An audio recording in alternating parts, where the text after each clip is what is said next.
Bom, você está feliz? Eu realmente estava com muita saudade de vocês.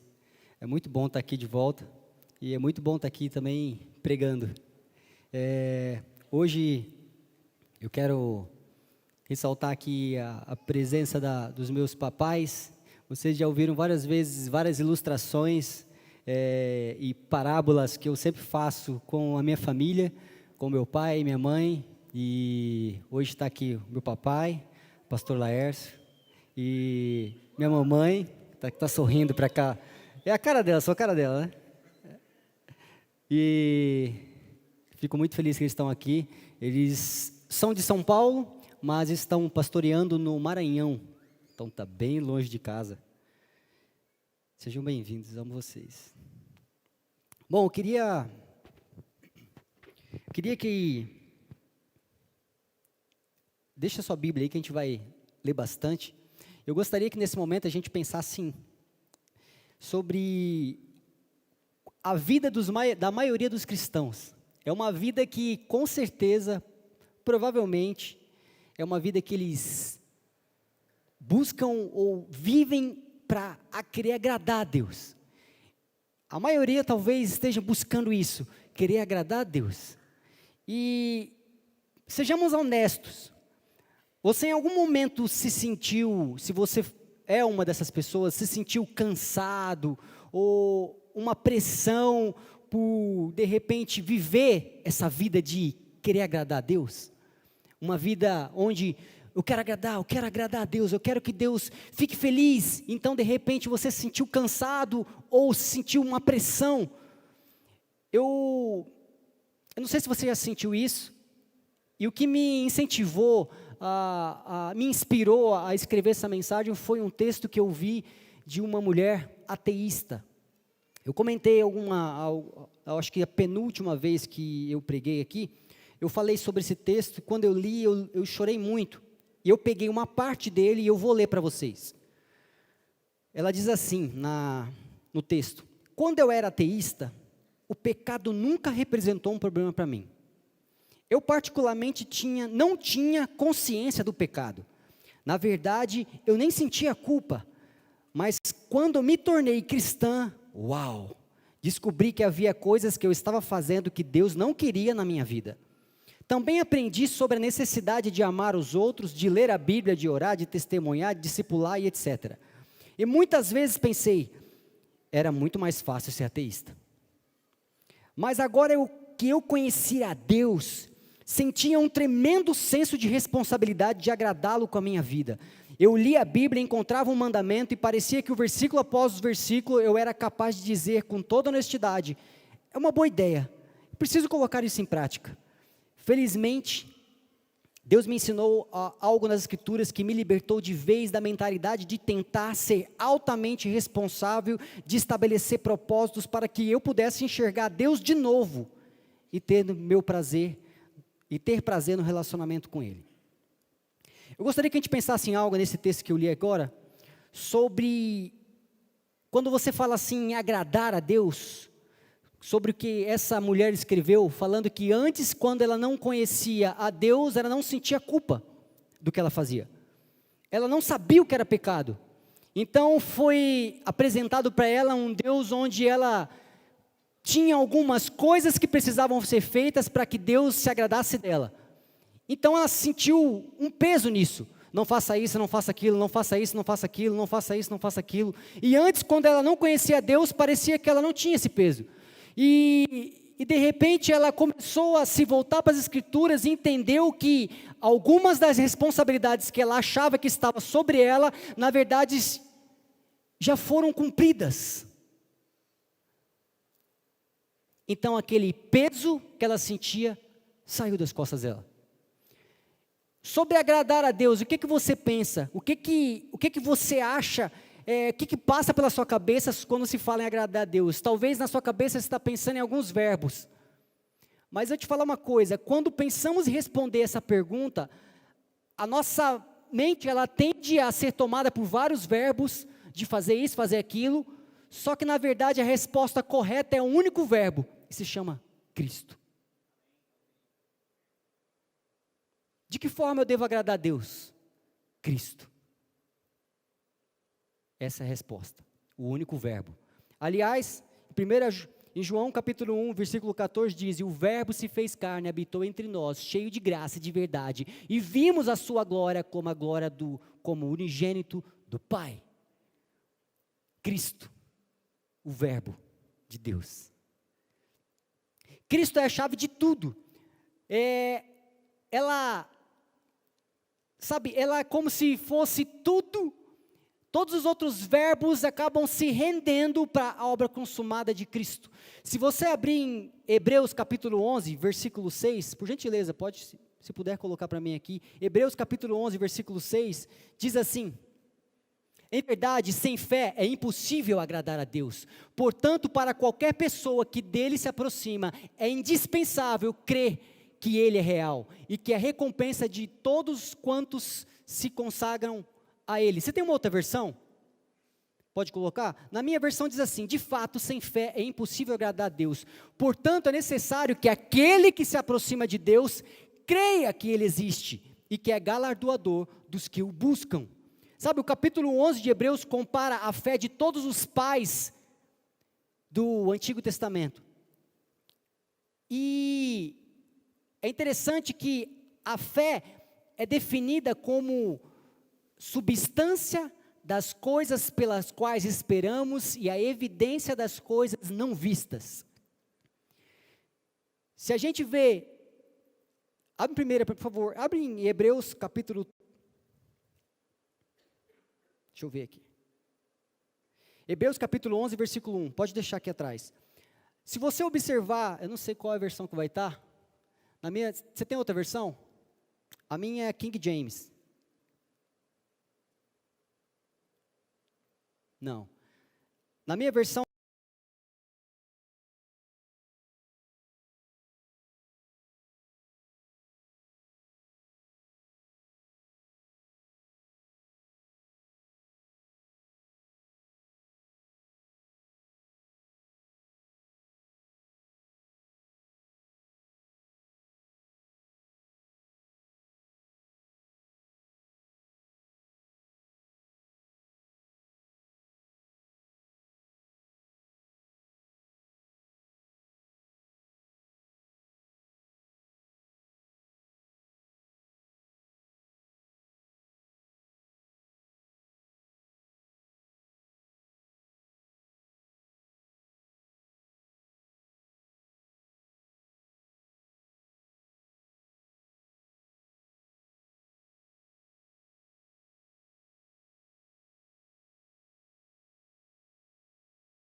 e aqui a gente percebe uma coisa, Deus se agrada, quando a gente leu no versículo, agora há pouco, Deus se agrada quando a gente sabe que Ele existe. Coloca para mim novamente, em Hebreus capítulo 11, versículo 6.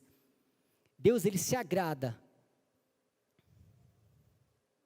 Portanto, para qualquer pessoa que dele se aproxime, é indispensável crer que Ele é real. Deus se agrada quando nós sabemos que Ele existe. E sabemos que Ele é galardoador. Ou seja, que a ação está completamente nele. Toda ação está completamente nele. Nisso eu escrevi uma frase que fala assim, mais do que nós fazermos algo por Ele, O prazer de Deus está em sabermos que Ele nos ama e já fez tudo por nós. Sabe, eu e a Gi, nós somos, como eu disse, recém-casados, e eu não faço algo para a Gi, esperando, a minha satisfação não está que ela faça algo de volta para mim. Como, olha, eu vou fazer isso para você, eu vou fazer para você o almoço hoje, mas você faz a janta para mim, tá? Ou amanhã você faz o almoço para mim. Eu não faço algo, meu prazer não está em fazer algo para ela, para que ela me retribua isso. Mas o meu prazer é, independentemente do que eu faça para ela, para que ela realmente se sinta amada. Quando ela se sente amada, ali está meu prazer. Quando eu faço algo para ela, e ela me devolve com um sorriso, se sentindo amada, é ali que está meu prazer. O meu prazer não está num fundamento onde eu faço por você, para depois você fazer isso por mim. Percebe que existe uma diferença nisso? A nossa fé agrada a Deus porque é o único meio através do qual podemos acessar tudo que Ele já conquistou por nós por meio da sua graça.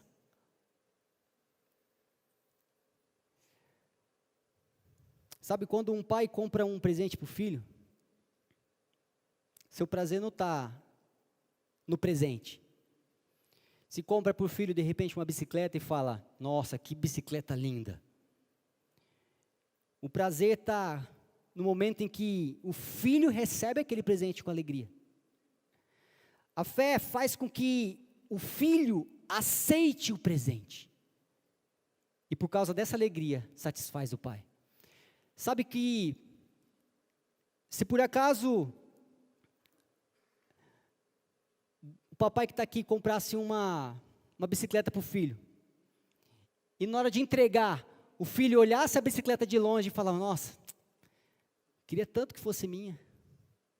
E do outro lado o pai, vem buscar, filho. Nossa, mas queria tanto que essa bicicleta fosse minha. Sabe de uma coisa? A fé é o ir pegar a bicicleta que já é sua, que você sabe que talvez não fez nada para que merecesse ela, mas o amor do pai fez com que comprasse aquela bicicleta e falava, filho, vem receber. E por meio da fé, o filho fala, pai, você me ama tanto que eu sei que essa bicicleta é minha.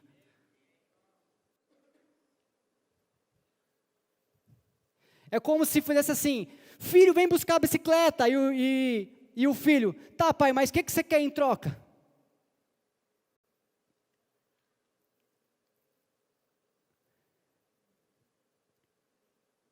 Eu não sei, eu gosto muito, como eu falei para vocês, eu sempre gostei muito de fazer isso, eu uso muitas parábolas, usando as coisas do meu dia a dia, principalmente com a minha família, os meus pais. Mas a minha vida inteira eu passei ganhando presentes do meu pai, da minha mãe, e muitas vezes eu nem merecia. Mas como o amor deles era incondicional, eu sabia que se de repente eu tivesse feito com alguma coisa que talvez não agradasse tanto, ainda assim, no meu aniversário, ou em algumas datas que nós tínhamos comemorativas, meu presente estava garantido. Não mudava, porque eles me amam. Se o amor do meu pai terreno, da minha mãe terrena é assim, imagine o amor do Pai Celestial. Imagine, você que é pai, que é mãe, amando o filho de vocês, cada um. Vocês acham que, para que os filhos de vocês usufruíssem de coisas que vocês têm, ele precisaria merecer?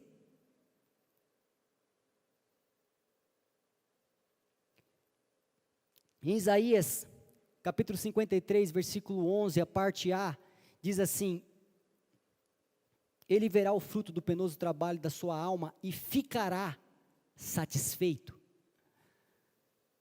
O prazer de Deus, ou seja, a satisfação de Deus aqui está em Cristo. Em Mateus capítulo 3, versículo 17, fala: então uma voz dos céus disse: esse é meu filho amado, em quem eu tenho muito prazer. Ou seja, Deus viu o trabalho de Cristo, Ele viu sendo consumado na cruz e ficou completamente satisfeito. Deus está satisfeito com seu Filho, Cristo Jesus. O Pai se agrada do Filho e nós fomos inseridos em Cristo. Ou seja, não é minha vida que agrada a Deus, é a vida de Cristo, mas porque nós nos tornamos um, eu fui inserido nele, e agora a vida dele flui em mim, e isso agrada a Deus.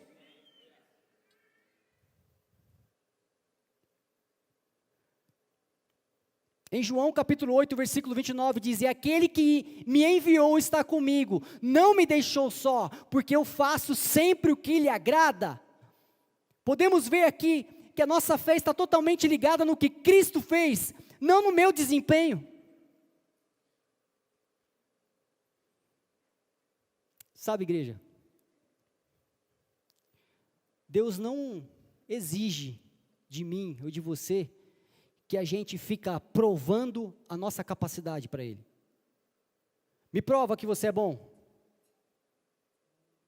A questão é que às vezes estamos tentando agradar a Deus com tudo que a gente quer fazer. A gente quer agradar a Deus com tudo, com todas as forças, com tudo que a gente pode fazer. Então um dia nós conseguimos, mas no outro não. Uma vida aqui onde o que eu quero fazer, eu não faço.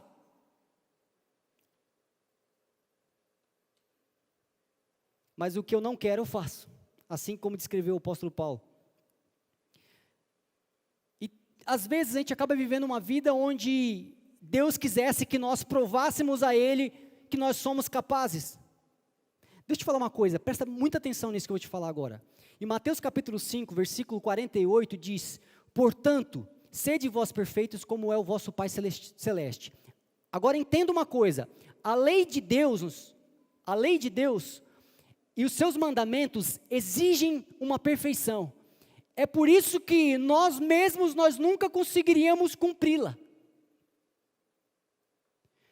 Esse parâmetro para ser aceito por Deus, se o parâmetro para ser aceito por Deus fosse o modo de vivermos de acordo com os mandamentos, nós teríamos que ser perfeitos. Se o nosso padrão fosse seguir como os mandamentos dizem, nós deveríamos ser perfeitos. Só que eu te pergunto uma coisa, não é de admirar que Jesus tenha vindo nos salvar, porque o homem não conseguiu se salvar, o homem não conseguiu se tornar essa perfeição por meio do cumprimento da lei. Deus sempre teve a consciência dessa distância entre a perfeição do homem e a impiedade. Por isso que Cristo é o caminho, Cristo fez essa ponte.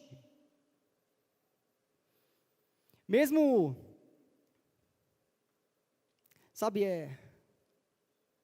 algumas pessoas tentavam bastante, eu digo por mim mesmo, quantas e quantas vezes eu tentei ser o cara mais perfeito do mundo por meio do meu bom desempenho. E é impressionante porque parece que nunca dá certo, porque se você lê a Bíblia 1 hora por dia, aí no outro dia você fala, nossa, poderia ter lido 2. Aí depois no outro dia, poderia ter lido 3. E de repente, se eu orar 1 hora por dia, poxa, deveria ter orado 2 horas. É algo que parece que nunca eu alcançava, era algo distante, tudo que eu tentava fazer, parece que tinha ainda mais coisa a ser feito. Em Romanos capítulo 5, a partir do versículo 1 diz, justificados, pois, mediante a fé, temos paz com Deus por meio do nosso Senhor Jesus Cristo, por intermédio de quem obtivemos igualmente acesso, pela fé, a esta graça na qual estamos firmes, gloriamo-nos na esperança da glória de Deus. Obrigado por isso, Jesus.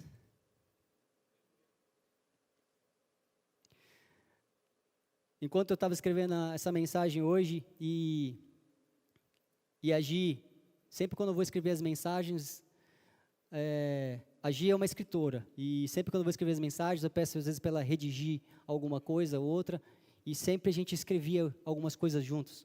E hoje, pela primeira vez, a gente escreveu juntos, um de frente para o outro, porque antes tinha um computador na frente. E enquanto nós estávamos escrevendo, ela falou uma frase que achei demais. Que diz assim, acho que é Voltaire que escreveu, né? Diz assim: Deus fez o homem à sua imagem e semelhança, e o homem retribuiu a gentileza. Vou repetir. Deus fez o homem à sua imagem e semelhança, e o homem retribuiu a gentileza. Sabe, nós podemos olhar para as tendências dos nossos sentimentos humanos, a gente pode olhar, quer dizer, nós não podemos olhar para as tendências dos nossos sentimentos humanos e atribuir isso a Deus. Nós devemos olhar para o coração de Deus e crer que Ele atribuiu o coração dele a nós. A gente quer interpretar Deus, interpretar as Escrituras de acordo com a nossa vida, daquilo que a gente faz. Sabe, como se... é muito engraçado isso, que quando nós estávamos, um pouco antes de nos casarmos, a gente começou a receber alguns presentes de casamento, e a gente começou a receber tanto presente, que chegava um ponto assim, que passava pelo nosso coração, falava assim, nossa, nós estamos recebendo presente de tanta gente, que eu acho que nós temos que agora retribuir de volta. O sentimento humano é difícil às vezes aceitar tanta coisa e você não dá nada, mas espera aí, você está me dando tudo isso, ou isso que é caro, ou aquilo que é maravilhoso, então espera aí, eu preciso fazer algo para compensar. Não tem esse sentimento às vezes? Quando alguém é muito generoso com você, às vezes não passa no teu coração um desejo de falar, espera aí, nossa, é como se olhasse para a pessoa e falasse, nossa, agora eu estou em dívida com essa pessoa, olha o que ela fez por mim. A tendência do homem é querer retribuir. Se você recebe algo, então eu preciso dar algo. Tanto que às vezes, não sei se isso aconteceu com você, de você dar algo para a pessoa, e a pessoa, muito obrigado, e vira as costas e sai, e você fala, nossa, foi ingrata. Você queria que a pessoa pelo menos fizesse, nossa, muito obrigado, é maravilhoso, isso é lindo, nossa, e de repente falasse mais. Se a pessoa falar para você assim, muito obrigado, isso aí você fala, poxa, não tem esse sentimento humano, ou é só comigo? O homem quer retribuir, então ele atribui isso a Deus. Deus, você me deu tanto, você deu seu único filho, o que eu preciso fazer em troca?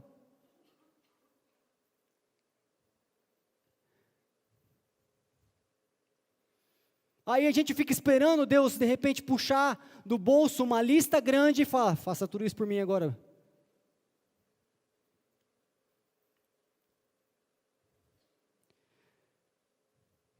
Vou te falar uma coisa, grava isso.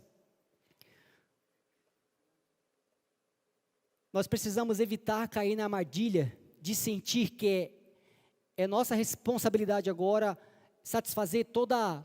Como é que eu vou dizer? É como se Deus tivesse uma grande expectativa de agora, filho, agora que você está salvo, vamos ver o que você vai fazer. Então, a gente cria algo que fique, eu preciso retribuir o amor de Deus. Só que eu vou te falar que toda a ação veio do nosso relacionamento com Deus, partiu dele. Em Efésios capítulo 1, versículo 4, diz... Você pode olhar depois, mas Deus que escolheu você antes da fundação do mundo e chamou para ser rei dele. Em João capítulo 3, versículo 16, fala que Deus morreu pelos nossos pecados. Em Romanos capítulo 5, versículo 8,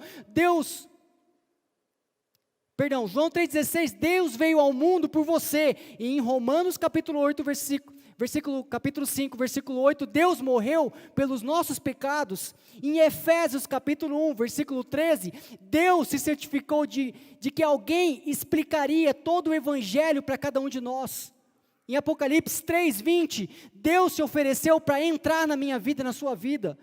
Em Apocalipse 3:20 ainda, Deus colocou você um desejo de conhecê-lo. E aí, sabe o que nós fizemos? Olhamos para tudo isso, olhamos para esse grande amor e falamos: sim, eu creio. Essa é a resposta. Em 1 João capítulo 3, versículo 1, Deus entrou na nossa vida e declarou que você agora está justificado e perdoado e chamou nós de filhos. Em Colossenses capítulo 1, versículo 13 e 14, em Efésios 1, capítulo 1, versículo 4, e João capítulo 1, versículo 12, são todas referências. Você se tornou um cristão simplesmente ao responder a Deus com fé. É exatamente dessa forma que a gente vive uma vida cristã, respondendo por meio de fé. É assim a nossa vida, igreja. Agora nós vivemos pela fé do amor que nós recebemos do Pai.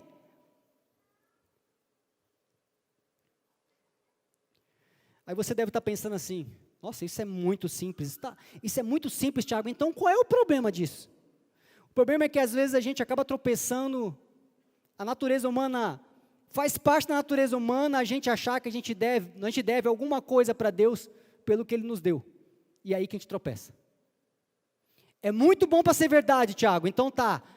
Aí de repente um dia você está lá e fala: nossa, eu preciso fazer alguma coisa para Deus.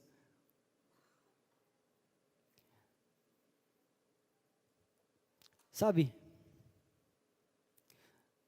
não há nada que acabará mais rápido com a sua alegria de conhecer a Deus, do que ficar tentando provar que Ele não cometeu um erro ao te justificar.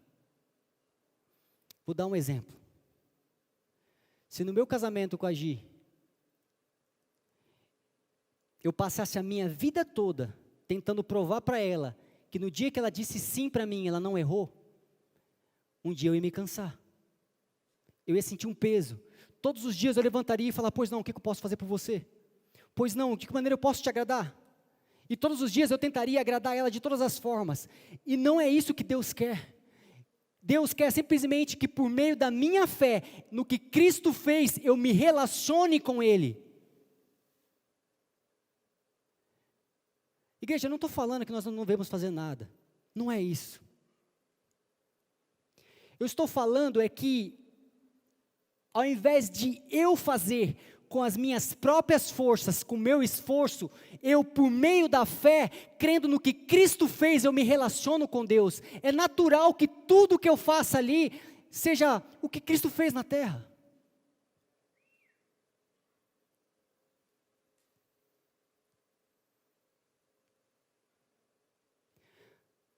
Quanto mais eu me relacionar com você, quanto mais eu conhecer de você, é natural que a gente comece a ter atitudes onde um ou outro se agrada, correto? É assim o nosso relacionamento com Deus.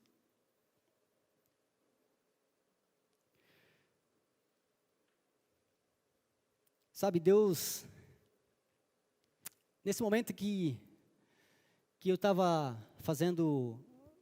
quando eu estava escrevendo os votos do casamento, e uma das coisas que eu pensei, eu não coloquei, mas eu pensei, é que se eu tivesse falado para Gi que eu aceitava casar com ela, mediante ao que ela pudesse fazer por mim, talvez um dia, se ela deixasse de fazer algumas coisas, eu ia falar: acho que a gente não pode mais ficar casados. Mas o meu compromisso não estava pautado no que ela faria para mim, e nem o que eu faria por ela.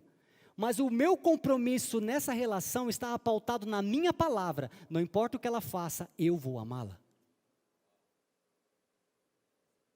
Se é dessa forma, não tem erro. O meu relacionamento não está pautado, o compromisso não está pautado no que ela faz. Se ela um dia me tratar muito bem, está tudo bem. Se algum dia ela me tratar muito mal, continua tudo bem. Porque o meu compromisso não é com a palavra dela, mas com a minha. Percebe a diferença? Então entenda uma coisa, Deus não estabeleceu que o nosso relacionamento, o meu e dele, esteja subordinado a mim, mas sim a Ele mesmo. Não importa o que eu possa fazer, Deus continuar me amando, porque Ele tem um compromisso com a palavra dEle. Isso é maravilhoso, porque no dia que eu, de repente, fiz, pai, olha só, então de repente ele fala, isso meu filho, mas no dia que de repente pai, eu não consegui, isso meu filho, está tudo bem. Igreja, isso é poderoso demais. Eu quero ler algo com você. Título capítulo 3, por gentileza, coloca aqui para mim. Título capítulo 3, versículo 3. Eu quero que a gente leia isso. Isso é muito poderoso. Portanto, houve um tempo em que também nós éramos insensatos e desobedientes. Está falando que houve um tempo. Vivíamos, ou seja, passado, iludidos, escravizados por toda espécie de paixão e prazeres, servíamos à maldade e à inveja, sendo desprezíveis, odiando-nos uns aos outros. Pode continuar. Contudo, quando da parte de Deus, nosso Salvador, foram manifestas a misericórdia e o amor pela humanidade, não por causa de alguma atitude justa que nós pudéssemos ter praticado, mas devido à sua bondade, Ele nos salvou por meio de um lavar regenerador, renovador do Espírito Santo, e que Ele, ou seja, Ele derramou copiosamente sobre nós, com toda a sua generosidade, por intermédio de Jesus Cristo, nosso Salvador. Continua. E Ele assim procedeu para que justificados mediante a sua graça, não o que eu fiz, não o que você fez, nos transformássemos em seus herdeiros, tendo a esperança de vida eterna. Continua. E esta, pois, uma palavra totalmente digna de crédito, e que a proclameis categoricamente, a fim de que aqueles que creem em Deus e se empenham na prática de boas obras, tais ações são excelentes e de grande proveito para quem? Não para Deus. Continua. Evita, no entanto, todo tipo de questões tolas, genealogias, discórdias, discussões inúteis a respeito do quê? Não vamos discutir sobre a lei, igreja.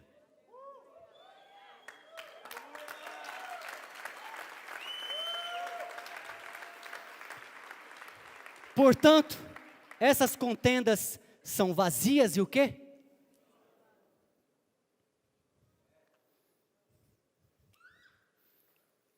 Muito bem.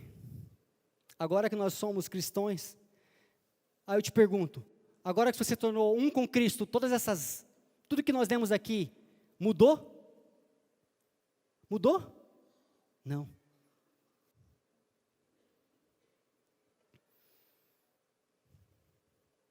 Sabe, você deve estar pensando assim, mas como assim, Tiago? A Bíblia diz, tem várias, está repleta de mandamentos, parece que é um versículo, um mandamento, um versículo, um mandamento.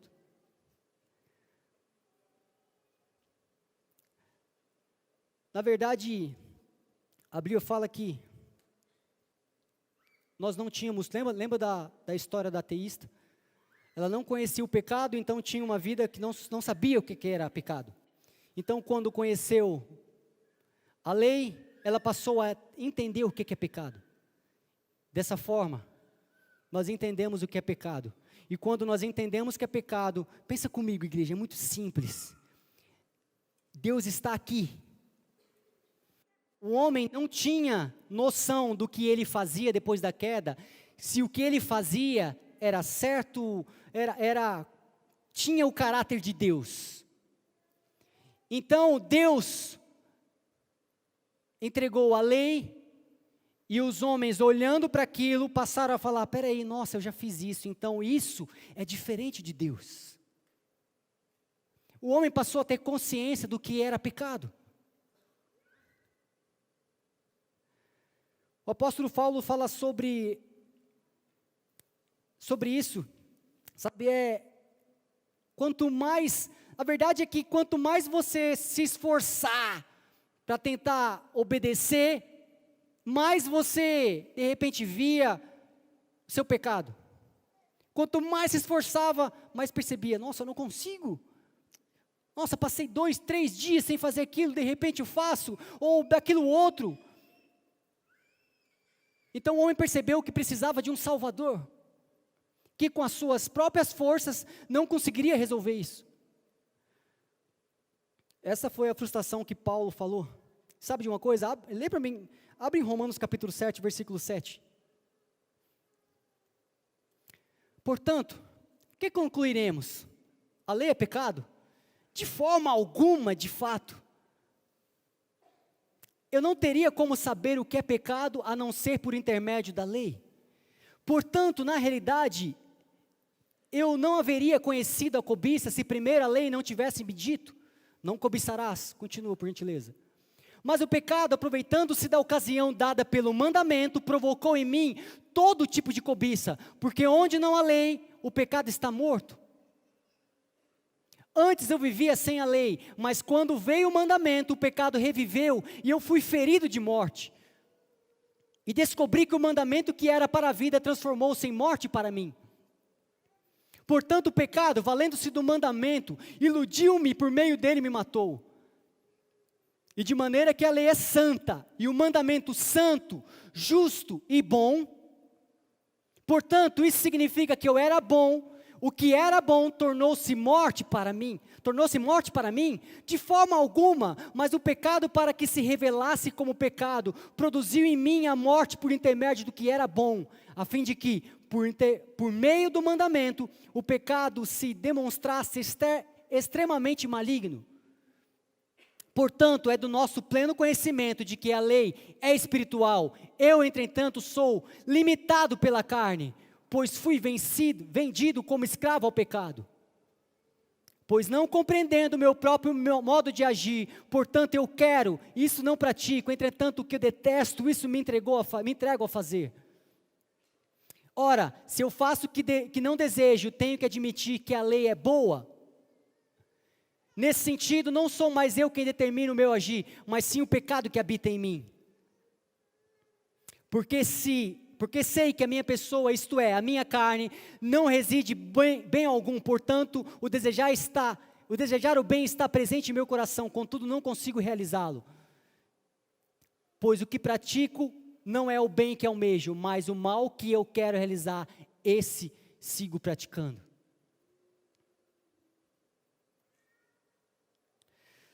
Sabe, ali se você continuar lendo, depois você pode continuar lendo, fala sobre a lei, ou seja, o que eles tentavam fazer, o que nós tentávamos fazer antes de ter a nossa fé depositada em Cristo e na sua graça salvadora. E o homem tentava por meio da lei, tentava mudar suas atitudes e tentava de alguma forma se tornar justo, mas não conseguia. Então Cristo Jesus veio, e o que nós precisamos fazer é ter fé do que o que Cristo fez foi suficiente para mudar a minha vida e a sua.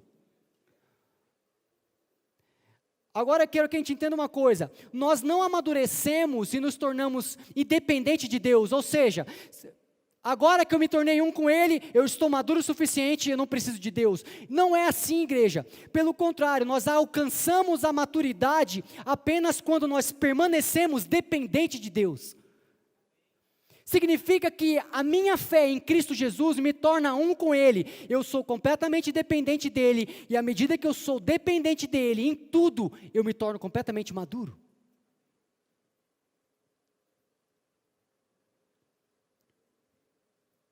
Por isso eu falo, depois que nós conhecemos a graça, nós não gritamos, nós tivemos um grito de independência, pelo contrário, nós temos nosso grito de dependência. Depois que nós conhecemos a graça, nós não falamos assim, quer dizer que agora eu posso tudo. Pelo contrário, quando eu digo que eu posso tudo, eu falo, eu posso tudo sim, naquele que me fortalece, não no que eu faço. Eu não falo assim, agora eu sou livre, eu faço o que eu quero. Eu falo assim, agora eu sou livre e eu só faço o que eu vejo o Pai fazer. Percebe a diferença? Mas as pessoas, elas ficam olhando e querendo, vamos ver agora que você se tornou um cristão, como você vai agir? Simples, eu só tenho fé, e por causa da fé em Cristo Jesus, eu só tenho atitudes de Cristo. Eu me tornei um. Nossa, você tem feito grandes coisas por meio da fé em Cristo.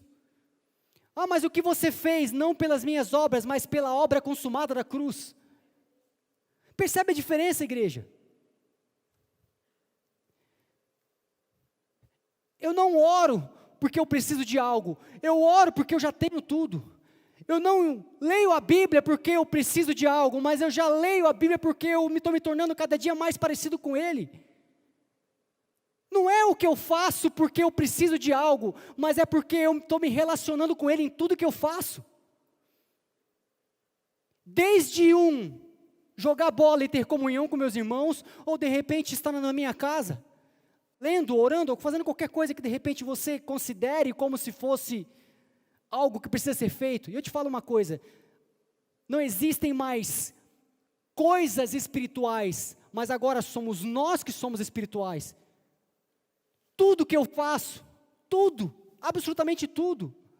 Então não existe algo que eu tenha que fazer que é mais espiritual do que o outro, mas a minha vida inteira é. Tudo que você faz. Cristo não tinha momentos espirituais, Ele era o próprio Deus ali.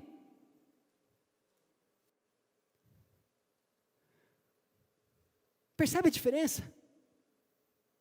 Se nós acharmos que alguma coisa é mais espiritual do que a outra, você pode ter certeza que um dia você veste uma roupa de espiritual e no outro dia não. Mas não existe isso. No momento em que nós conhecemos a Cristo e nós tivemos fé e por meio da fé conhecemos ali a graça de Deus, houve um botão que foi ligado na minha vida e na sua, que agora nós somos um com Cristo. E esse botão nunca mais desliga.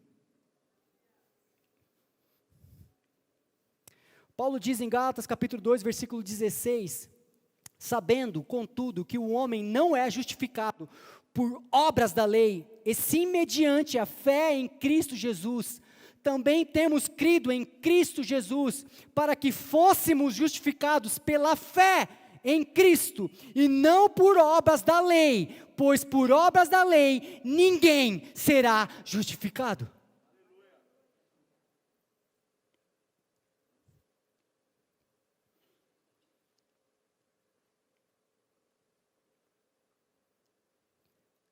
Sabe, se por obras da lei ninguém será justificado, e só por meio da fé em Cristo Jesus,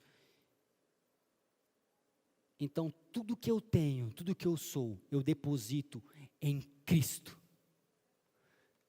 E se você me perguntar qual é o verbo do que você tem que fazer, eu falo, Cristo. E aí a pergunta é que de repente fala, tá, mas e depois de Cristo? O que precisa ser feito? Bom, o filho só faz o que vê o pai fazendo. E tudo que nós fizermos agora, não é por meio da minha força, não é por meio da minha performance, não é por meio do meu desempenho, mas é por meio da fé do que Cristo fez. Por meio do que Cristo fez. Sabe, nesses últimos meses nós vivemos coisas incríveis. Eu e a Gi, nós vivemos coisas incríveis. Incríveis acontecendo. Nós poderíamos ficar aqui alguns bons minutos falando para vocês tantas coisas do que nós vivemos. E todo o tempo, a única coisa quando a gente sentia que precisava acontecer algo, a única coisa que a gente falava era, obrigado, Jesus. Obrigado, Jesus. Em nenhum momento nós pedimos, nós agradecíamos. Obrigado, Jesus. Crendo que a obra de Cristo naquela cruz faz com que nós tivéssemos tudo. A todo instante nós íamos ter algum momento, a gente fala, obrigado, Jesus, você é maravilhoso. Obrigado, Jesus, porque nada me falta, porque você não me falta, Jesus. Obrigado, Jesus, porque você é a provisão, onde você está, tudo aprove ali. Obrigado, Jesus, e nós só tínhamos motivos para agradecer. E nós vimos a nossa casa sendo construída aos poucos, levantada aos poucos, simplesmente falando obrigado, Jesus.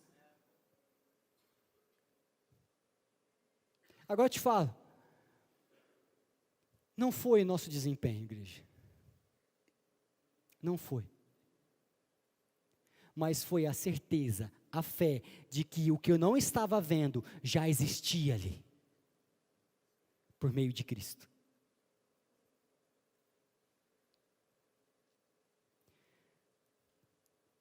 Você agora conhece a Cristo, e o Espírito dele habita em você. Deus disse assim: porei as minhas leis em seu coração e escrevereis em sua mente. Mais à frente ele diz: dos seus pecados e iniquidades não me lembrarei mais. Então, em vez de a lei estar fora de você, pairando ali as demandas da sua cabeça, sabe, Deus colocou a lei agora no meu coração. E uma vez eu fiz uma pergunta para vocês, lembrei agora, eu vou falar de novo. Vocês estão vendo esse celular? Esse celular é meu? Eu estou segurando ele. Esse celular é meu? Pode falar, gente. Sabe, por eu estar segurando esse celular, mas em algum momento eu posso soltá-lo.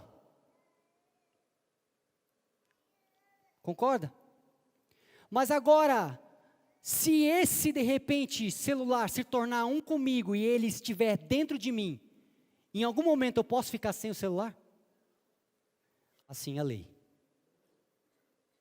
Antes a lei estava fora do homem. Então a lei foi cumprida e colocada no meu coração.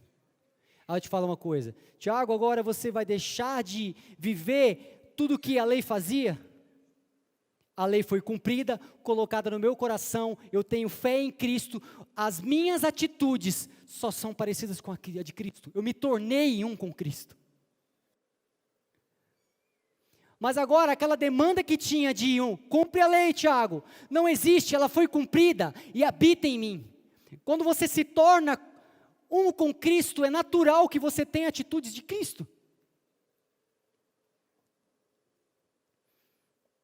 E sabe, em Efésios capítulo 2, versículo 8 diz: porque pela graça sois salvos, mediante a fé. Isso não vem de vós, é dom de Deus, não de obras, para que ninguém se glorie, pois somos feitura deles, criados em Cristo Jesus para boas obras, aos quais de antemão, preparou para que andássemos nela. Ou seja, criadas, diz aqui, pois somos feituras dele, criados em Jesus para as boas obras, a quais de antemão preparou para que andássemos nela. Ou seja, as boas obras que fluem de mim, foi preparada de antemão.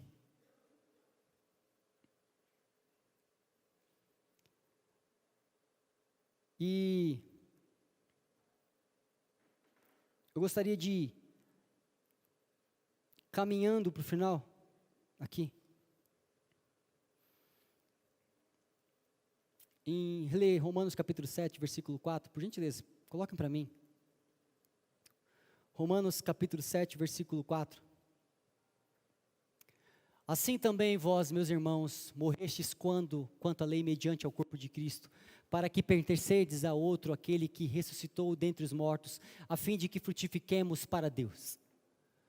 Pois quando éramos dominados pela natureza pecaminosa, as paixões dos pecados, instigadas pela própria lei, agiam livremente em nosso corpo de maneira que dávamos frutos para a morte. Mas agora fomos libertos da lei, havendo morrido para aquilo que nos aprisionava, para servirmos de acordo com a nova ministração de quem? Do Espírito, e não conforme a velha forma da lei escrita. Vou te perguntar uma coisa, na verdade te falar uma coisa, uma das coisas que mais questionam a gente, a lideranças da igreja eu posso fazer aquilo, ou posso fazer isso? O que você faria isso? O que eu faço nessa situação, Tiago? O homem se acostumou tanto a ter um padrão onde a gente pudesse dar uma resposta e faça isso, porque é muito mais fácil. Tiago, o que eu faço nessa situação? Olha, você tem que fazer isso, é muito mais fácil. Só que aqui a Bíblia diz que agora nós servimos de acordo com a nova ministração de quem? Do Espírito. Ou seja, igreja, por que eu deveria responder a vocês, se nós temos o mesmo Espírito que tem me ensinado a andar de retidão? E você também? Se o próprio Espírito de Deus tem nos ensinado a viver uma vida como Cristo, a cada dia que passa se tornar mais parecido com Cristo, por que eu deveria dizer para vocês, façam isso, façam aquilo? Se o Espírito Santo está pronto para te mostrar o que deve ser feito, na verdade é por meio dele que eu te diria a mesma resposta. Ou seja, se você me perguntasse, o Espírito Santo falaria comigo e eu simplesmente diria a vocês, mas vocês tendo o mesmo Espírito, vocês têm tudo o que precisam.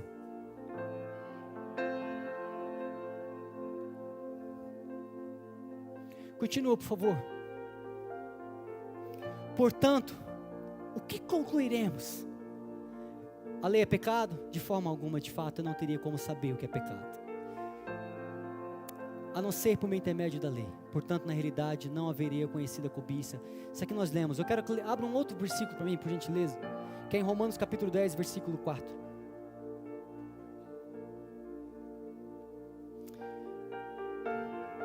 É o 10, 4, por gentileza.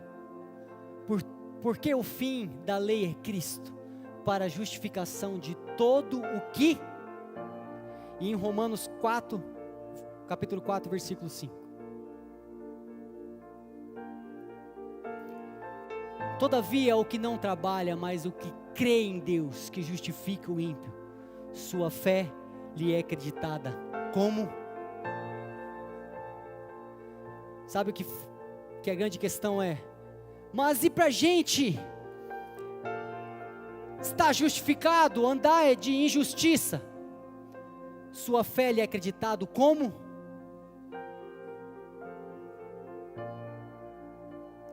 Igreja, para mim poder casar, eu teria que talvez trabalhar muito para conseguir muita coisa. E o meu desempenho, talvez eu nunca conseguiria fazer o que aconteceu em toda aquela celebração do casamento.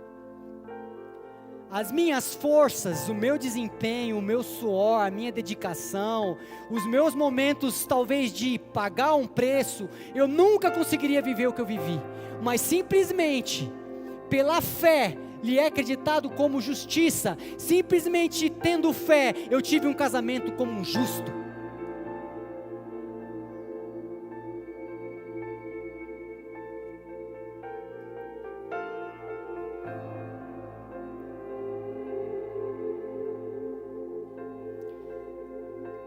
Que essa mensagem seja um convite para que a gente possa descansar nele, depender só dele. E assim, cada um de nós podemos desfrutar completamente da intimidade de conhecê-lo. Fique de pé no seu lugar, por gentileza.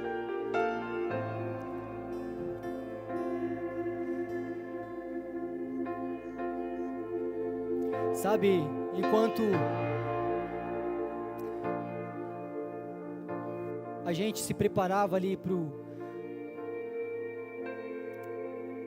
casamento, e na hora dos votos, eu olhando para Gi, numa parte dos meus votos eu falei assim: amor, eu não tem nada que eu pudesse fazer para acrescentar na tua vida do que Cristo e sua obra consumada já não tenha feito. Igreja, eu não posso fazer nada na vida dela que pudesse acrescentar o que Cristo já fez por ela. Eu não posso dar nada para ela do que ela já não tem em Cristo Jesus. Aí você pode me perguntar, mas então por que você casou, Tiago? simplesmente para lembrar ela todos os dias o quanto ela é amada por Deus.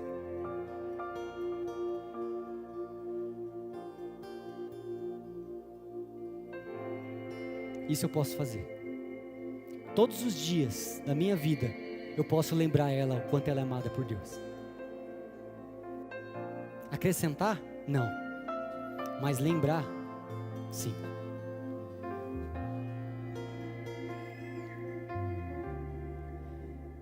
É difícil.